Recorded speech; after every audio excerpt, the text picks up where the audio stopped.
Today, we're going to break down a document that's been making some serious waves. It's called Mandate for Leadership, the Conservative Promise.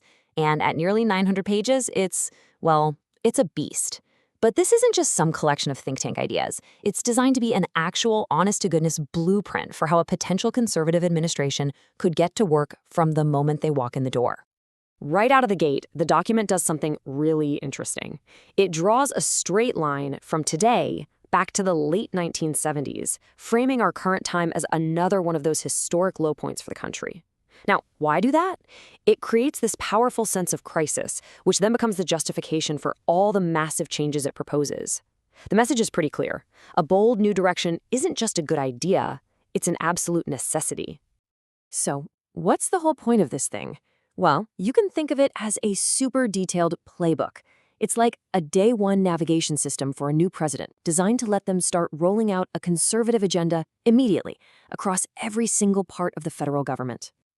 And the core promise here, the central idea that drives everything else, is huge. It's nothing less than a plan to basically deconstruct the federal government as we know it and then rebuild it from the ground up, all based on a very specific set of conservative principles. Okay, so let's dive into the first pillar of this plan. It's what the document calls dismantling the administrative state. And you really have to understand this piece because it's the foundation for almost everything else we're going to talk about. So, what on earth is the administrative state?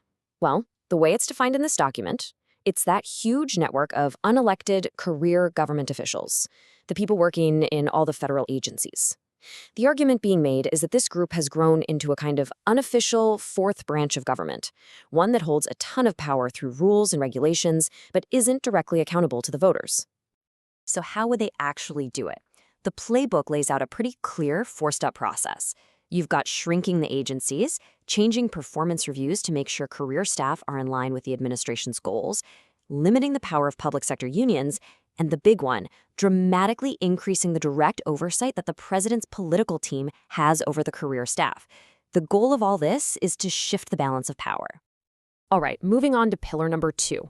This is all about America's place on the world stage, and it proposes some major changes to foreign policy, national defense, and of course, immigration. Now, this is a huge strategic pivot they're talking about in foreign policy. The plan calls for officially naming China as the #1 threat, which would be a big shift away from that post-9/11 focus on counterterrorism.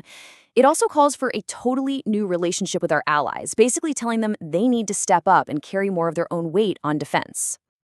And to back up that shift, the document gets very specific. We're talking about modernizing the nuclear arsenal, buying more missile defense systems, and bringing defense manufacturing back home.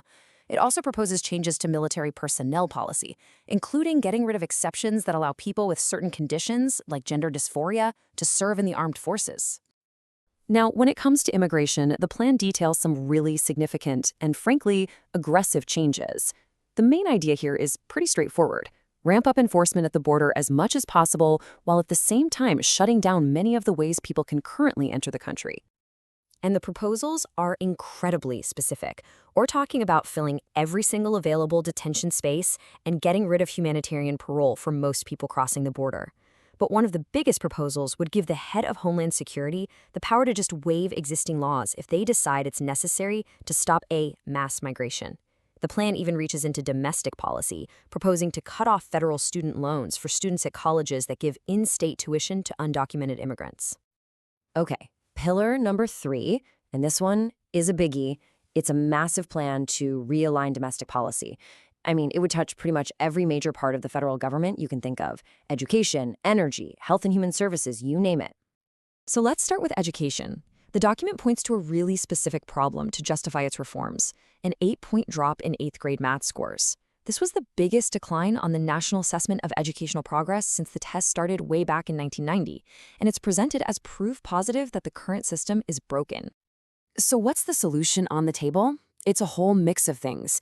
There's a call for a federal parental rights bill, more school choice, and a reinterpretation of Title IX. That's the law that bans sex-based discrimination in schools.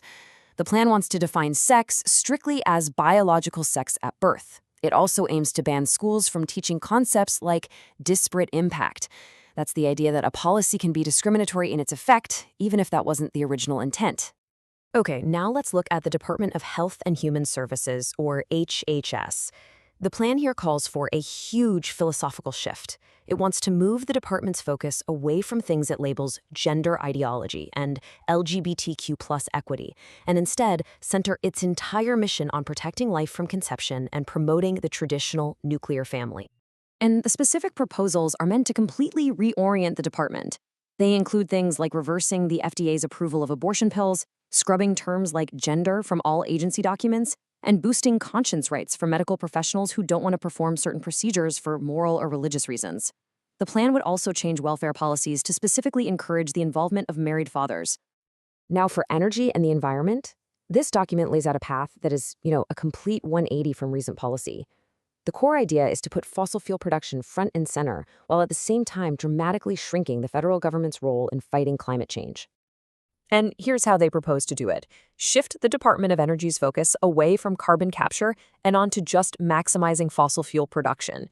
The plan also calls for shrinking the EPA, getting rid of any programs that it says weren't explicitly authorized by Congress, and even repealing the 1990 law that requires the government to do climate research in the first place. Okay, so we've gone through all these different pillars and specific proposals. Let's just zoom out for a second. What is the big picture here?